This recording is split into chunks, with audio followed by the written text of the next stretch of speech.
Yeah, I think that's fair.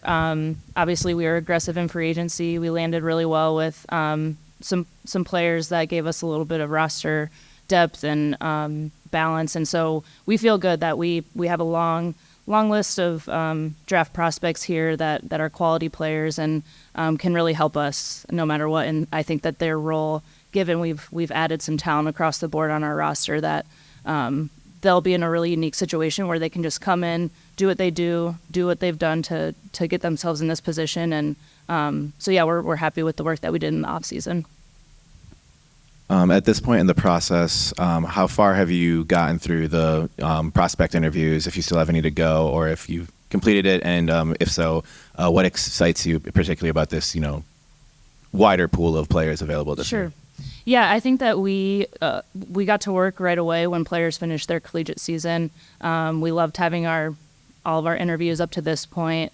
But that's kind of ongoing. We start with some kind of initial interviews just to get to know the players and kind of who they are off the court, get to learn their interests, who's in their inner circle, all of those things, just to kind of understand who they are as people, in addition to what they kind of view as their skill sets and their fit in the league.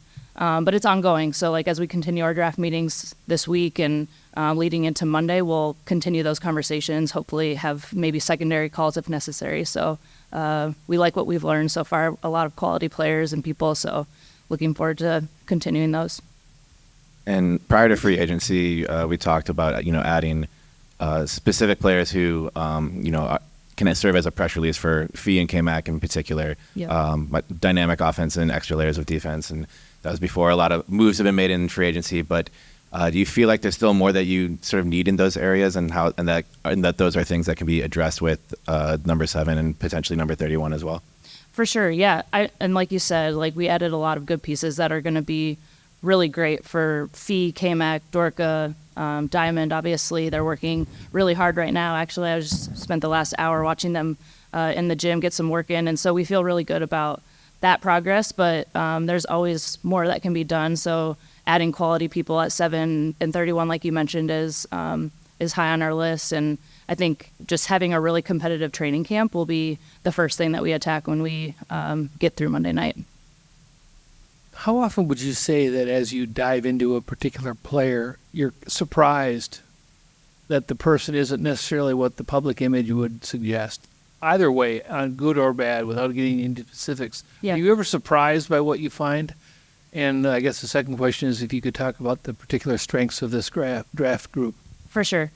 Yeah, I'm smirking a little because exactly what you said, you never know what kind of interview it might be, kind of who the player is off the court. Obviously, in this draft and many other drafts, there's buzz about who the player kind of is on the court, or their persona on the court as competitors.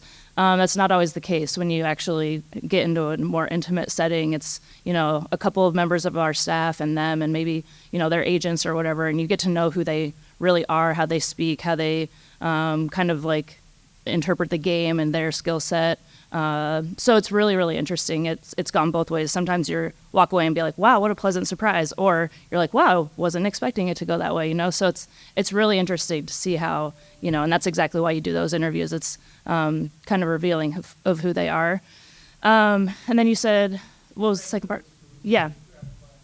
Yeah, so the strengths of the draft class, it is a strong one. I think a lot of solid quality posts, and I think we talk about the floor and the ceiling of players a lot, and I think you know what these players, a lot of the prospects, especially top half of the draft and where we're selecting at 7, you know exactly what they're going to give you every night, which is, gives you some confidence. That some of the things that they do will translate, and so I think that's the fun in trying to figure out what exactly you want to plug into your roster, and so I think there's a lot of quality posts, and then just trying to see those things that translate to the W exactly.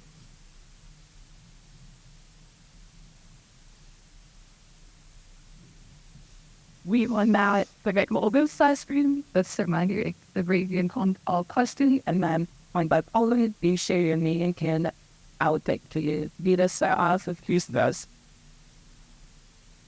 And all you do well. Yeah.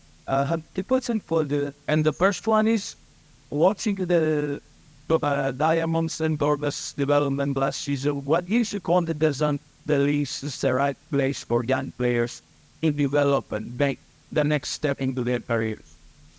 It's a great question. I think that we, as an organization, have really invested in developing players. We gave opportunities to young players last year. It was kind of our approach going into the season that we were in a new era of Lynx basketball, and we wanted to give these young players opportunities to shine. And sometimes they made mistakes, as everyone saw. Sometimes they flourished, and so we kind of just want to build on that. Excuse me. And so that's what we intend to do, give them opportunities, let them kind of grow through it. And I think that's the best opportunity for players to, increase their impact, is just letting them have opportunities, because experience is everything. So we plan to continue to do that. And like I said, we've invested. We have a player development person that's here, and they're committed to increasing the different skill sets that our players can kind of hone in on, and just try to grow their game. And also, watching the 2024 class, is this one of the most talented or the most talented class in women's basketball history? No, I think that there's been a lot of other draft class that have a ton of talent, and so I hesitate to say it's the most talented. I'm not sure that that's accurate, but I think there's a lot of buzz and a lot of popularity around the game right now, and rightfully so. I mean, it's really exciting. It's a great time, and so yeah, we're excited about the continued excitement around our game, and seeing how these players can come in and impact at the next level too. Farad? Yes, hi, Clare. It's Bella from WNBA. Swish. A lot of the players have had some great success overseas, and have a lot of buzz in the international public basketball. Can you speak of the resources that your team gives towards international recruiting and player development, and how you see the international player affecting the draft? Yeah, absolutely. So we stay in close communication with our players that play overseas, and we just try to help them, give them whatever resources we can from afar. Like I said, we've invested in that. So we also have a sports performance coach that's going to be really tapping into this lane here soon, and just trying to give our players overseas everything that they need to succeed while they're playing overseas. In terms of the international draft prospects, a lot of quality players. We've been doing our deep dives and conversations. They've been part of our interviews as well.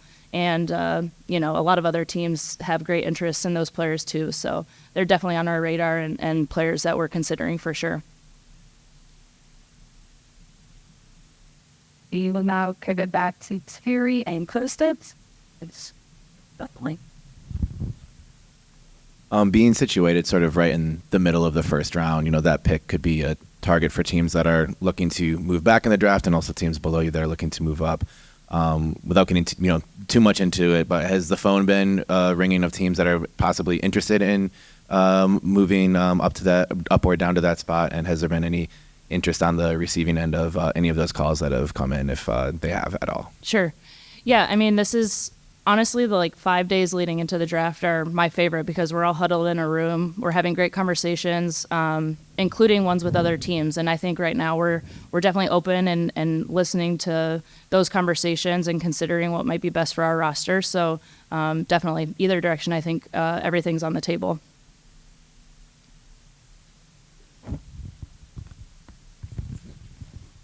It seems like league-wide there's just more resources obviously being devoted to the league in general, but in particular to the draft in terms of preparation. Do you find that there's less maybe recency bias in terms of evaluation of players because they've been doing their due diligence during the course of the season? I kind of ask in the case of, say, Cardoso, a lot of people watched her in the tournament and have her moving up. I mean, how do you balance what you've seen during the course of a season and what somebody might do flashing in a tournament? Sure. No, I appreciate that question. I think that it is easy to get swept up in, their play when the lights are the brightest and all of that. But I think we pride ourselves on being out there in November, December, all the way through the winter months, just to see what they're report card has, and it's not just what they do in March or April. It's a culmination of everything, and so I like to think that the work we've done all throughout the winter is really how we kind of make our weighted decisions. So. I understand that Dorca's going to be playing overseas. She's not. The young kids aren't part of that rule, so she'll miss the early part of the season. Does that in any way affect how you'll approach this draft? The fact that she'll be late and won't have a chance to be in training camp? It's something to consider, but I would say that we're just really focused on getting a quality player. We know Dorca will be here as soon as she can, and we look forward to that just so that the team can get their rhythm, right? And so definitely looking forward to Dorca being here as soon as she can, but just trying to select the best player for our roster depth for the long term. Any other questions for Clare?